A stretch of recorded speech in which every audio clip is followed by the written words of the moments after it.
Pero yun nga po, kung yung mga boses po kasi na lumalabas sa atin is how other people perceive us. Kumbaga yun yung perception nila, di ba, unang salita mo pa lang. Kahit minsan anong ganda pag nagsalita, ay ano ba yan, parang ang boses. Diba, kaya yung lagi sinasabi nung araw, naalala niyo pag sinabi ng DJ, yung you're listening to your favorite radio station. Mga ganun, wow, gwapo ng boses. Nung nakita, ha, sana boses ko na lang. Parang nadadala ka ng boses mo. Yung imagination po kasi ng tao, dinidepende nila ang kanilang, kumbaga, imagination dun sa naririnig nila. Kumari, maganda yung boses, edi gwapo. Pag sexy yung voice, sexy. Diba, kalamihan nga po ng mga broadcaster nung araw.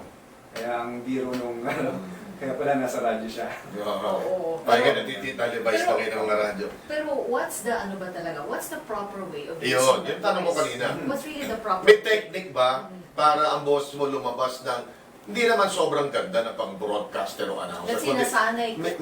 Mas maganda ang clarity ng Yeah, yeah. voice na lalabas sa'yo. Before the technique, Yes. ang tinuturo po talaga namin is paano siya pinoproduce in the first place. Alright. That's how So, we sige. silence Oh. the voice. Paano?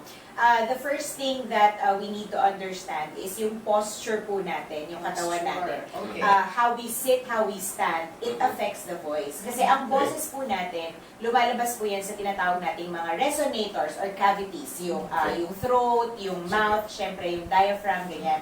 And kung yung katawan mo ay tense at stressed yung muscles mo, hindi lalabas yung boses na maayos.